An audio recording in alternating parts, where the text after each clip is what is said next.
Welcome, everyone. Good evening, good morning, good afternoon, wherever you are. Welcome to Facebook Live. It is the 15th of November, year 2023. Um, Welcome.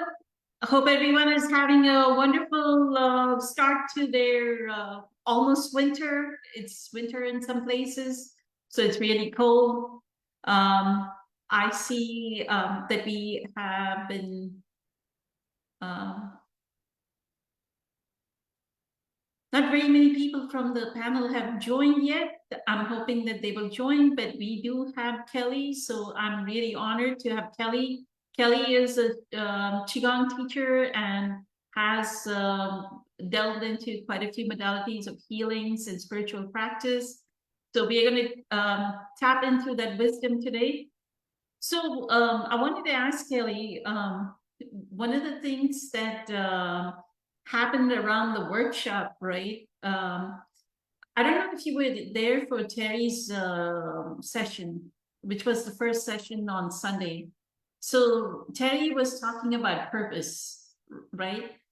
And so Patricia, I'm hoping like Patricia joins because it's a question for her. Patricia was like, I don't understand my purpose. I don't know. Like she saw that April used her previous experiences and explained her session that way. You and Kelly did the same, right? You'll use your previous, oh, we used to be this way, but that's how we kind of evolved in our spiritual work, and now we are here, right? And she was like, I don't have anything in my past to apply, and I don't know, I don't understand this purpose. So what do you feel about the question on around purpose? And if you remember how Terry was walking us through that that there are some protected parts of us that prevent us from achieving our purpose. So if you want to talk about that, and I'll go tag everyone while you're speaking. Thank you. Sure. Okay, well, good evening, everyone who's here. I'm surprised I'm the only one here, and well, with Poonam too. So I thought, oh, it's such a small group, but that's all right. I'm sure people will watch it later. With purpose, I feel that. Hi, David. There's I did get to watch most of Terry's session. I was kind of in and out because we were getting ready to go to visit Kelly's dad at the hospital. So I did get to watch most of hers, and I got to see a lot of the ones on Saturday.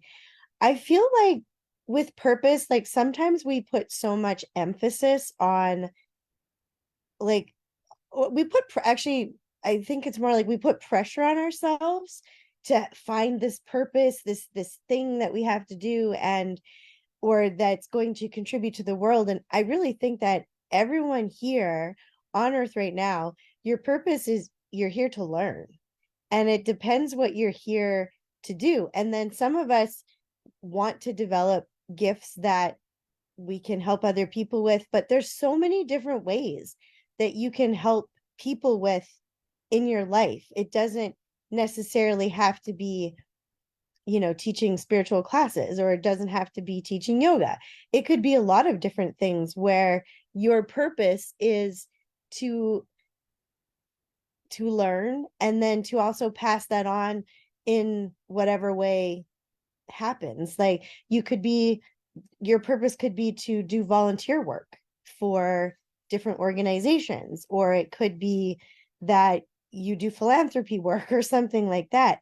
And I think sometimes we put so much pressure on ourselves that it has to be something grand, that it's really about us doing our work. Like I always think like my purpose, my personal purpose is to be here to do my inner work, so that I'm always working on myself. And it's not, I don't look at it like it's a job or anything like that, but it's to continually challenge myself to see life differently, to continually challenge myself to see a different perspective, to also understand other people's perspectives and where they're coming from, and to have conversations about those things.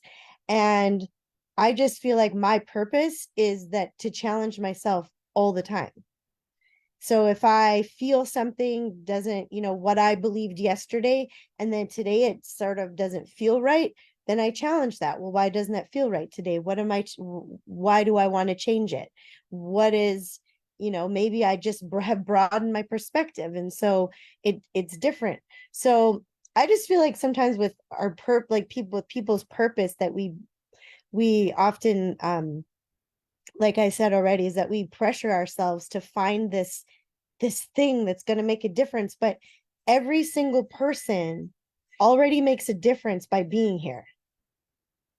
You make a difference whether you believe it or not. When you're walking down the street, it can be as simple as, the other day I went to the grocery store and I was just tired, and the cashier was an elderly gentleman, and he looked kind of grumpy, and I just smiled at him and I asked him how his day was.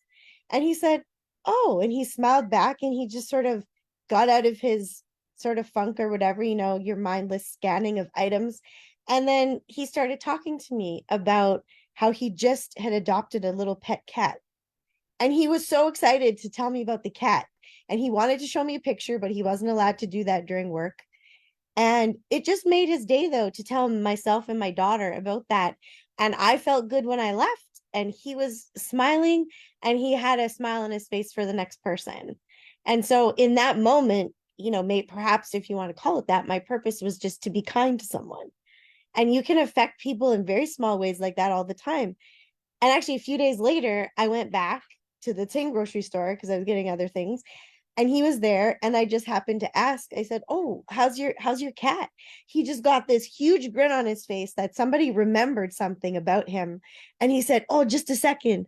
And he went and snuck off and got his phone to show me a picture, and showed me pictures of how his dog had made friends with the cat. And sometimes it's those really tiny, simple things that make the most difference in somebody's day. And that's your purpose, is maybe just to spread kindness every day. And it doesn't have to be anything super or big, but how you live your life, how you feel about yourself, ripples out into the world. So I always think that our purpose is sort of multifaceted, where we're here to learn, we're here to spread kindness, we're here to spread joy. And if we don't feel those things for ourselves, we need to find that, because the more we find that in ourselves, then it goes everywhere. So that's my perspective on that. And if anyone else has other questions, ask questions. Beautiful. And I think Summer joined and Lakshmi joined. So hello, Summer, and hello, Lakshmi, and Joseph joined. With that, I wanted you to plug in your workshop. I think you have a workshop in December, right? If you want to plug in, and then I'll start talking to you about what you just said. Go ahead. Sure. We've partnered, Kelly and I, the other Kelly that's not here today, he's on his way home. We've partnered again with April, and we're doing it's a winter solstice activation and a meditation. So we talk about different spiritual topics, because winter is really about going within, kind of that hibernating phase where we go within, and we want to look at all the stuff that maybe we still need to dig out. It's a time for nurturing those seeds of transformation for what we want to build in the coming months leading up to then the spring, when everything blossoms and changes again. So that's kind of our topic and our theme, and that's on Sunday, December 17th. Perfect. So we Thank hope you, you can Kelly. join. You're welcome. Thank you. I'll have to check, like for me, I think we may have group meditation. Like we do it every third Sunday. So I'll Okay. check the calendar. But I'll sign up for sure. So thank you so much for your insights. I'm like, it's always incredible whatever Kelly and you come up with. So I'm so eternally grateful. One of the things that I wanted to say is exactly what you said. What Eckhart says is your purpose. Like in New Earth, he talks about, somebody asked, "Oh, what is my purpose in a, like maybe in an event setting?" They're like, what is my purpose?" And he goes, "Your purpose right now is to sit and listen to me." So he's like narrowing the person to this now. Yeah. Right? What are you doing in this moment?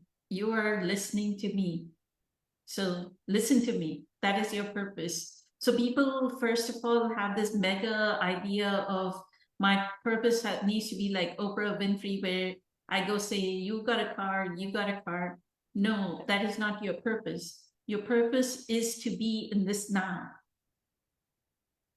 right? Because there's nothing more than this now. So moment to moment, our practice needs to be, I love the fact that you said that is the practice every day for you to improve on your work, spiritual work. And that's how I feel, that my purpose, I don't have anything, any doing in the purpose. My purpose is how much more can I do the being. I mean, people get tired. I get blue in the face talking about how much meditation I do and asking, like Patricia, asking Vidya, you have to do your hour or two of meditation because the being is the most, all you're doing in the day is useless if you didn't do the being, right? And the more we spend time in the being, the more useful we are. The other part to it, if you want to touch upon it, Kelly, um, Terry brought this up. I had forgotten that I had given her this advice. So she's been a member of our group meditation maybe in 2020. We even I mean Lakshmi, Terry, all these people for 3 4 years they've been doing meditation with me. So in one of the sessions, she said, I don't know, I've been doing photography, I've been doing this job, I've been doing that job. I can't understand what is my purpose. And I told her, because this is my experience. So my academic background is in electrical engineering and industrial engineering. So I'm like very mathematical and engineer. Suddenly I got as a master's student, I went looking for a research assistantship to support myself financially. And I went to the computer center this is how the divine works, I feel. I went to the computer center and this person had a job. I said, he asked me, do you know how to do this? Like very technical thing. I said, no. Do you know how to do this? I said, no. Do you know how to install operating system? No. And then he said, okay, you're hired. I mean, I think he was really taken in with my honesty. He said, okay, you can come in tomorrow and start working. And so I got into computers, right, because of it. And I've always been in the IT field, not doing the engineering, never doing anything what is academically I'm trained for, but I've been doing this IT all my life, and it has layered me up with jobs and opportunities, what have you. But right now, I can see why all that happened. Like all this doing Zoom sessions, setting up the sessions is so easy for me. And that exact example, I told Terry, you wouldn't understand why you were doing those miscellaneous jobs, right? Whether you did the restaurant waitressing or whatever you may have done, right?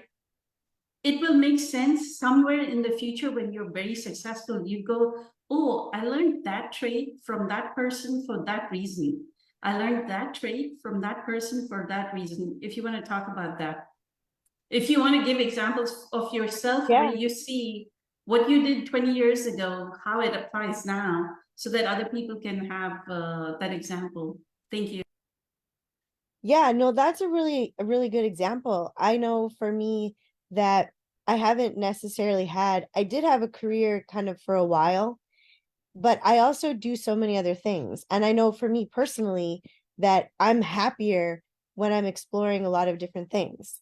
And that was one thing I had to accept about myself, because society in general, it's like, you get a job and you got to work there for a certain number of years and get your pension or your, social security or whatever it is in like whatever country you're from, right?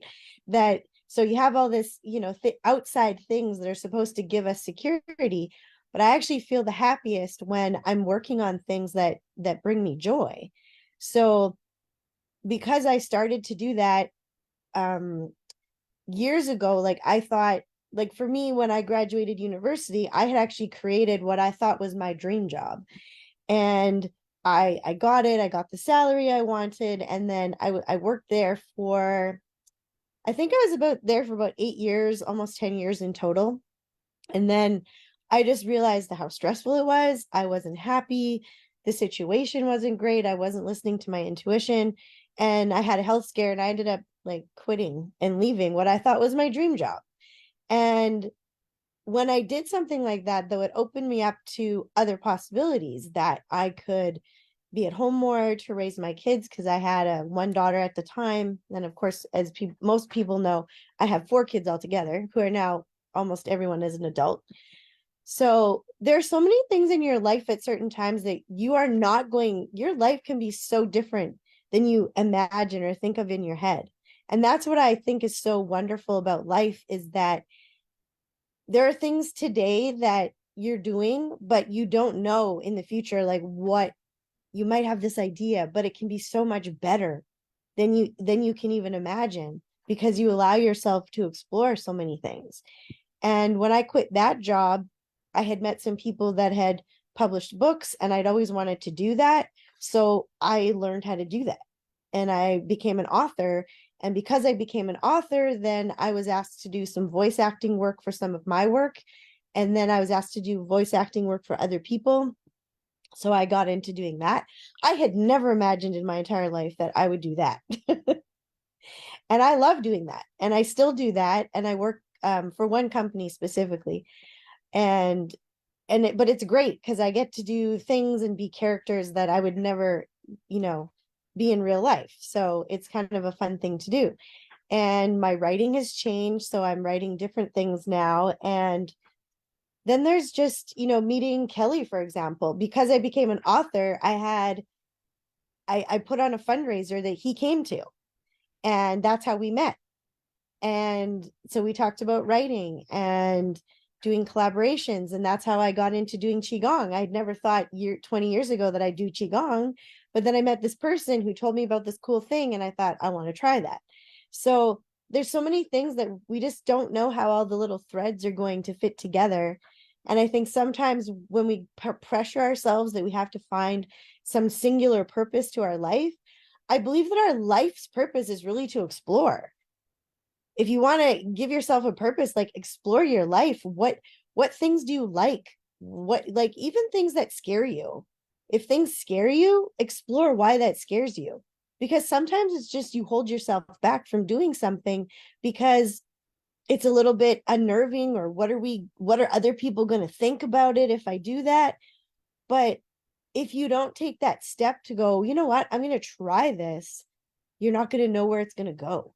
And sometimes it might not work out the way you think, but it leads you to something else. And I really think our life's purpose is to explore all of the things that bring us joy, all of the things that bring us just excitement. Like, what do you get excited about?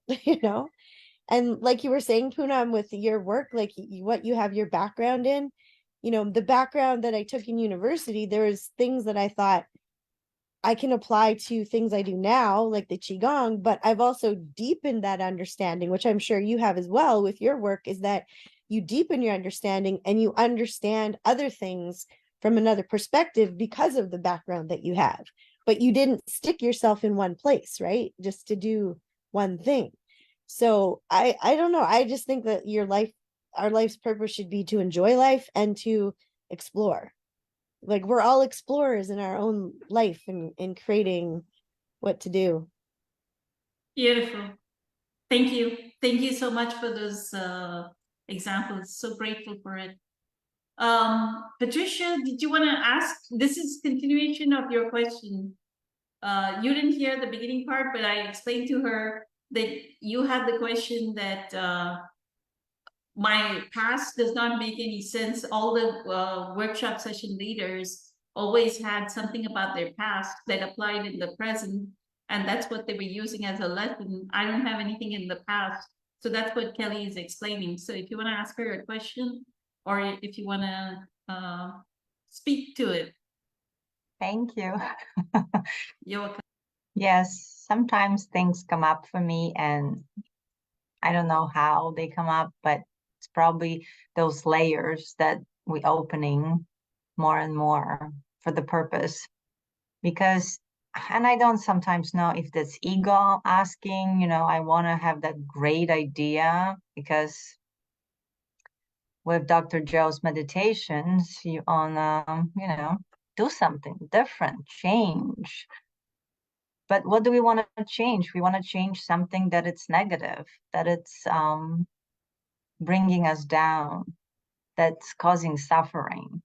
But the suffering has the purpose, because it needs to hurt for us to want to change. So maybe our purpose is to change, to transcend whatever we decided to transcend as our soul's contracts tells you. But I think that that river of forgetness, right, that Karen Mace is talking about, is kind of messing us up, because we come to this earth, to this life, and it's like, we don't know stuff, but we do. There are certain things that someone tells us that we just know already. Where do we know that from?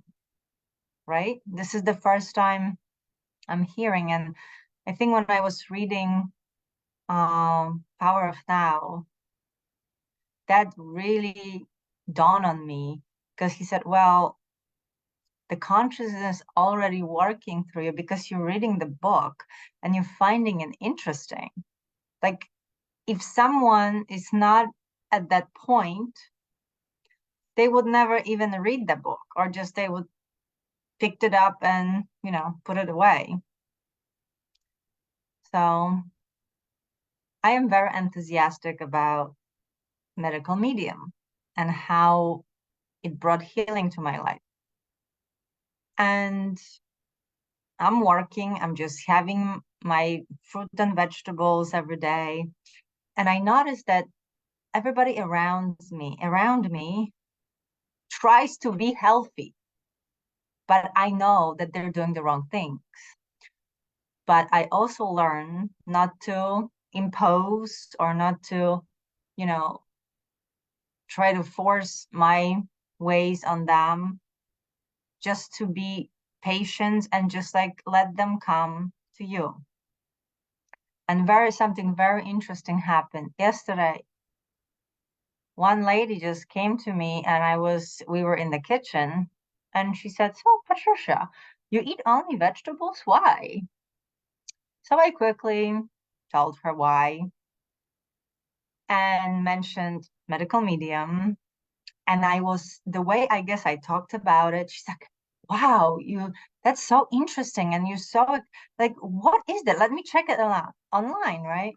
And she went, I gave her the website. She already ordered 2 books, Cleanse to Heal, and, the healing, the superfoods, the one that and I was so shocked that I didn't really have to do much, just be myself and talk about my experience.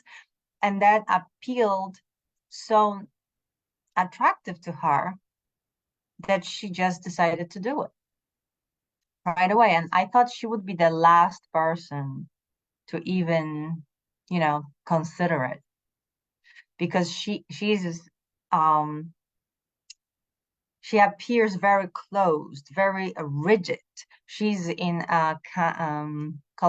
collections and accounts receivable. We actually had a few weeks back pretty like a head-to-head thing. She misunderstood me completely. A little conflict. That was all worked out. And now she comes to me for an advice, right? And she actually takes it. So it was the right time for her. I was not even going to approach her before, because I just felt that energy. So it was not a question, but I just want to explain that things, my mind, even the questions about purpose, sometimes it's the mind, and for the mind wants the answer. Oh, I was meant to be a great artist. I was meant to change the world. I was meant to run a big company to change lives of other people, and all blah, blah, blah. And I'm not doing it, so I suck. But then when we look back, like what Kelly was talking about here, her experience, you were talking about yours, it all starts to make sense. I think that the best moment, that aha moment, is for me when I realized that in the present moment, not looking back, not figuring it, oh, I guess this happened because I was meant to do. I want to know what Eckhart says in this moment.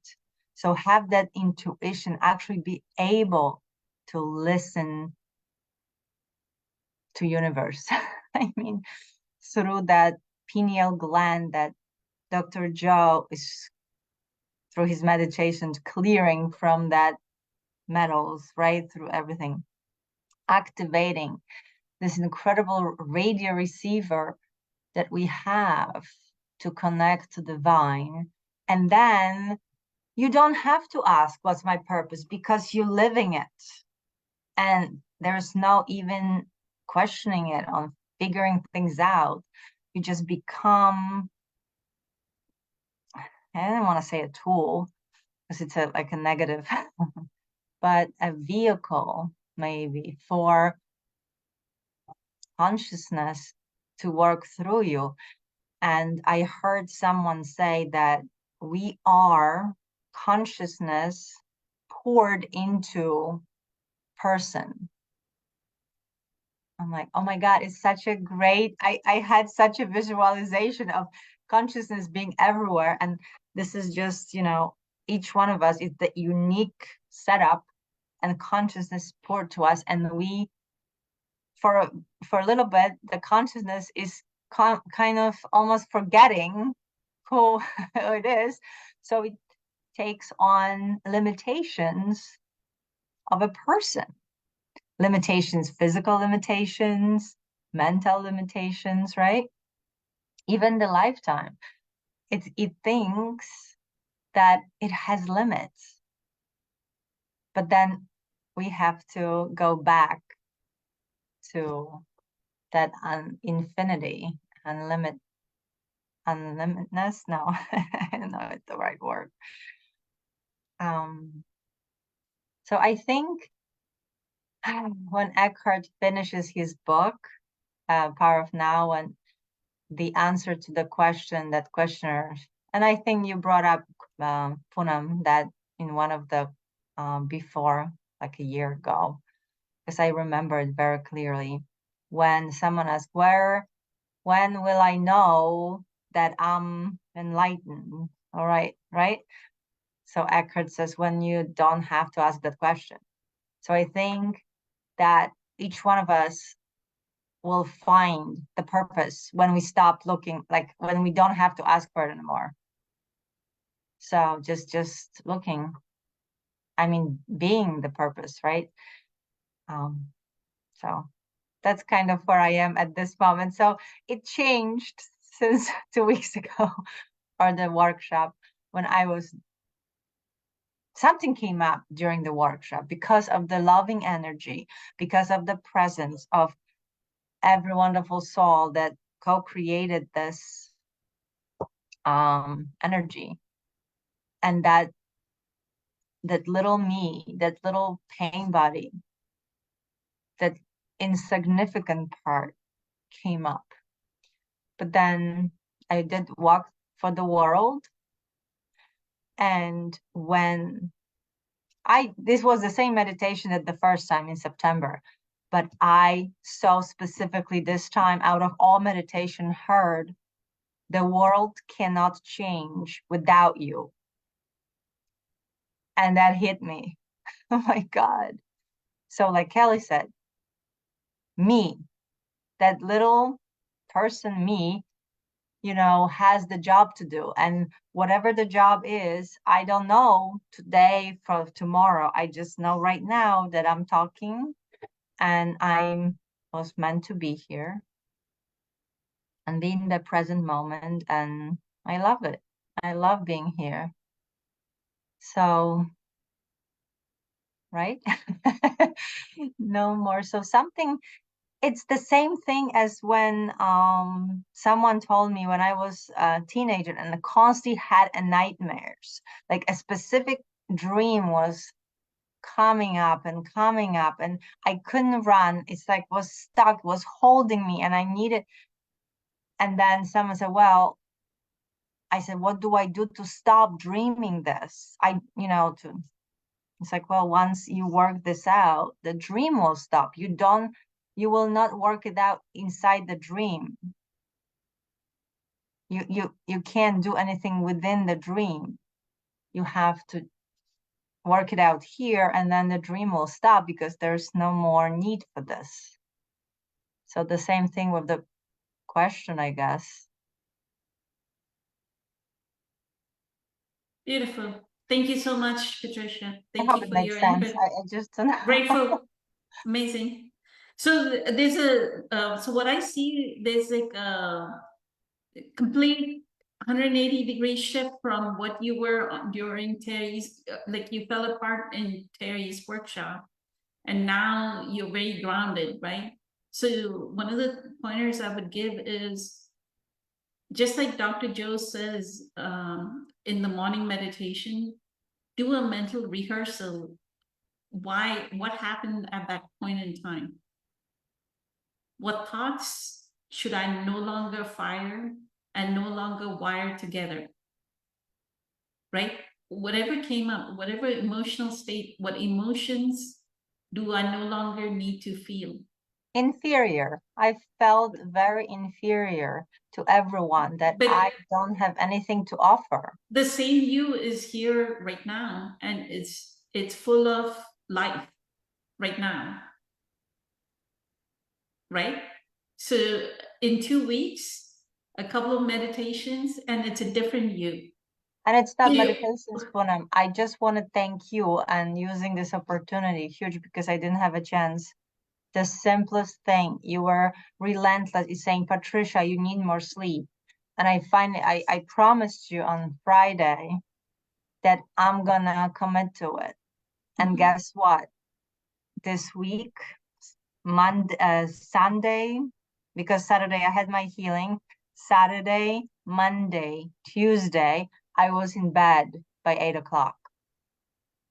And look at me, I'm in complete, like the work flows differently. I'm so centered. It's almost like, wow, that's all I needed to do. And I just did my regular time of meditation. I just needed to really see how important the sleep is for my healing. Awesome. I love it. So no longer are you ever going to be the Patricia that existed during the workshop, right? Make the decision. That amplitude of the decision that you make needs to supersede the hardwired programming in your body and the hardwired programming in your mind, right? Yeah, it's silly. I'm also being playful because I picked up 3 stones and one of them during the walk, I actually did on Sunday myself walk again because I wanted to. I picked up another rock and I had one from weekend before that. And the fear piece came when I was doing the Carol Mills medical intuition about one of the chakras. It was huge. Then victimhood came up. There was actually a much bigger rock. And then separateness. And that separateness is from Dr. Joe, that I need to let go of it. So Beautiful. Thank you, thank you, thank you. thank So you. Laksh, you're most welcome. That's what we are here for. I mean, I love, the joy is to be able to take our experiences and share it with all of you so that y'all use that experience and transform yourself. And in your transformation is the joy. It's like, what Eckhart says, there is no other. There's just the one. It's like you recognize yourself in the other, that you're helping yourself in the other, right? Right. So when Dr. Joe during the meditation said, when you change, everything, the world changes. By you changing you, you don't have to go and change the world. You just change you and then the world changes. This is how powerful it is. And the reason why he says that is because if you listen to the words of that meditation for Walk for the World, he constantly is talking about, because his fundamental principle is the collective network of observers determines reality. A collective network of observers determines reality. If thousands of his followers or millions of his followers start to intentionalize a world that is kinder, a world that is more compassionate, a world that is without wars, a world where no guilt exists, a world where no shame exists, when millions of his followers do that, then the world will change. But all of us together, collectively, need to envision it. Right? And that's what we did on that day. And I'm wishing, I play that meditation over and over again to just keep up with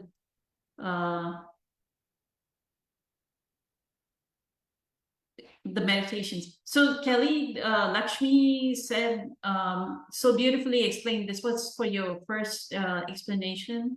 She said, so beautifully explained, Kelly. And then Summer said, since sitting anchored out by a marsh has been a great meditation today for me, appreciating the beauty of nature. That's awesome. Like Summer is, I think her husband actually is doing like, we talk about meditations, but I think sailing is his meditation because I guess he gets to be by water and the vastness of water is so healing for the soul.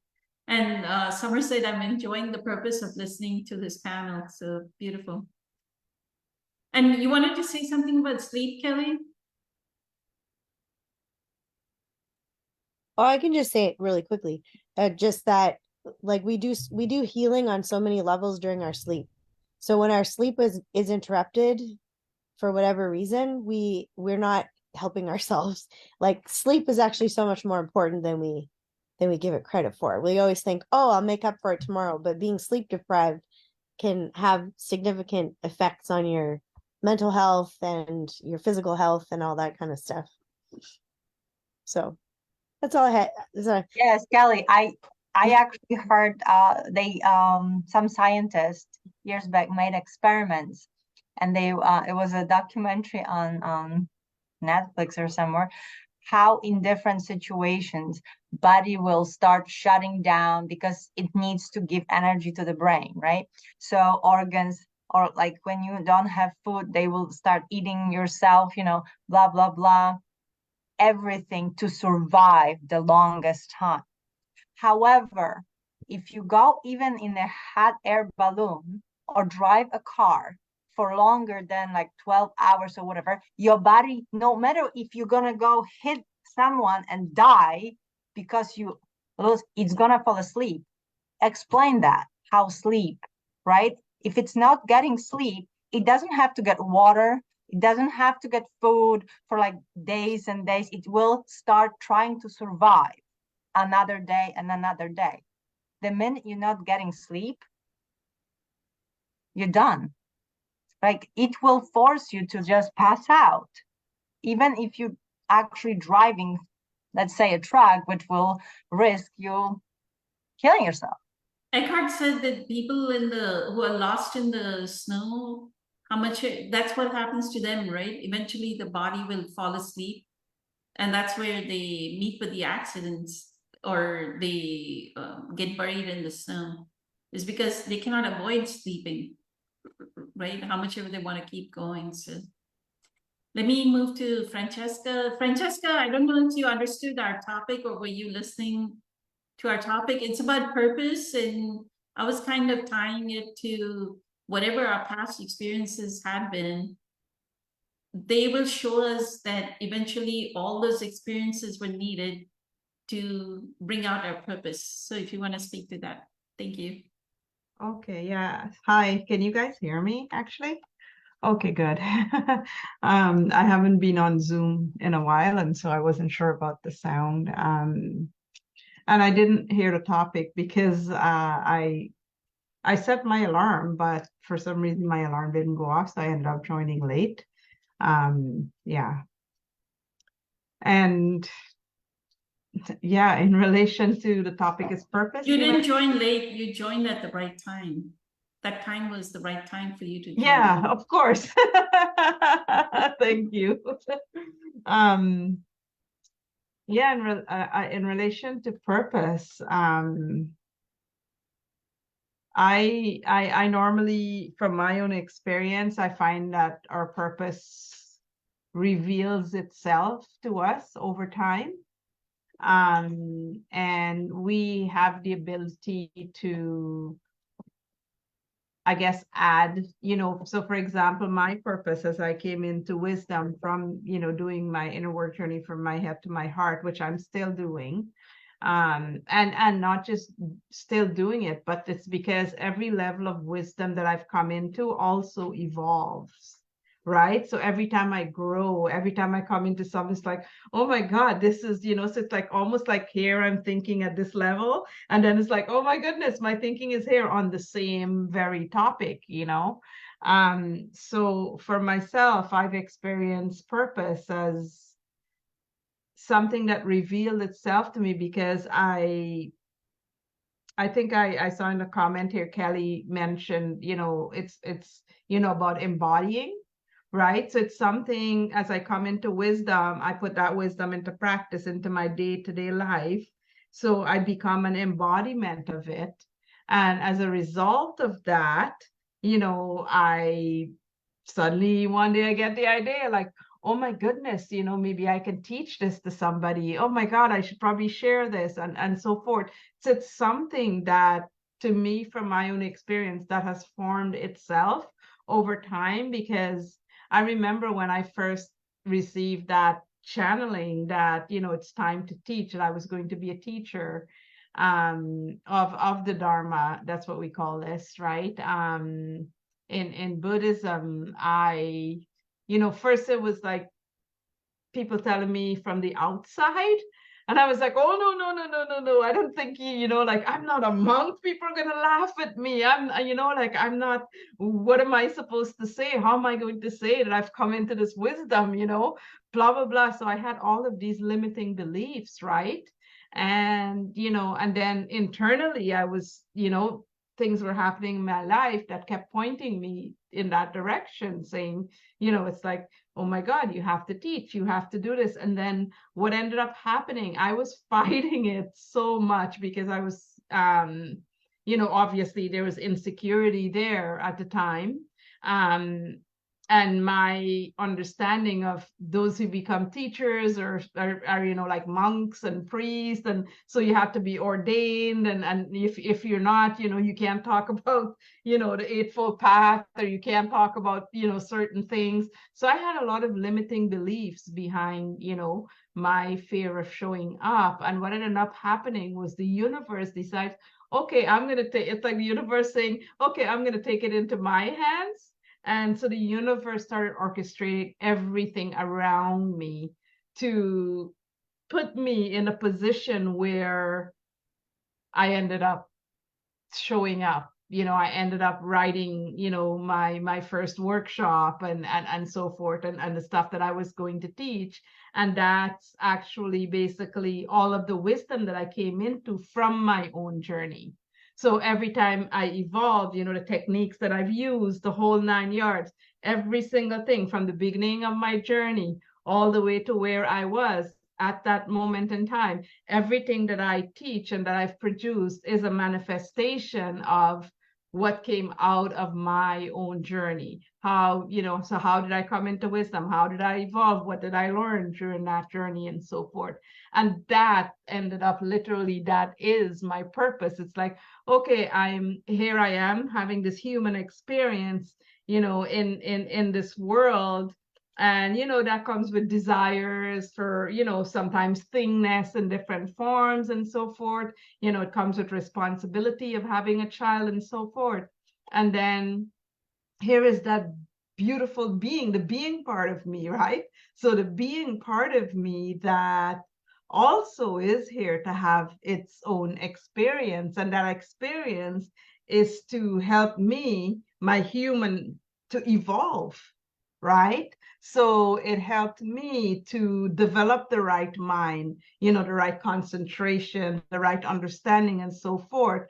And that's the wisdom I'm sharing. And so as a result of that, for me, that's my experience of purpose. My purpose, I felt in the end, revealed itself, because I couldn't have possibly planned this in my wildest of dreams, even as a top analyst. Like, there's no way on earth you can plan this.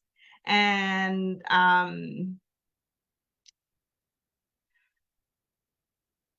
not only am I, living my purpose, but from that birth, I ended up birthing a mission, right?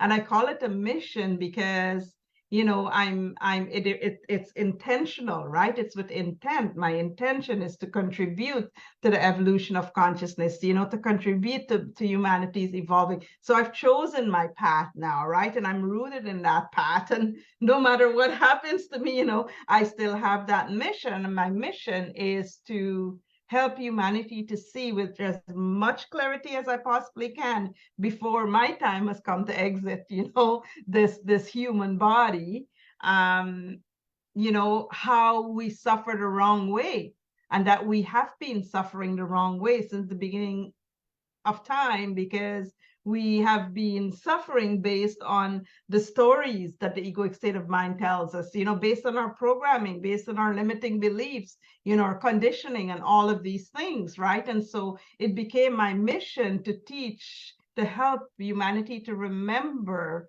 the true essence of who we are. We're not just here in this physical human form, we're also the divine, right? So we're human being. We're also this beautiful deity, the wisdom of all the deities is within us and can be accessed, when we start to do these different practices of, meditation, concentration meditation, and not just meditating, but also as we come into wisdom along the way, we start to apply and integrate that wisdom. We embody it. We start to become the change that we wish to see in the world. Right?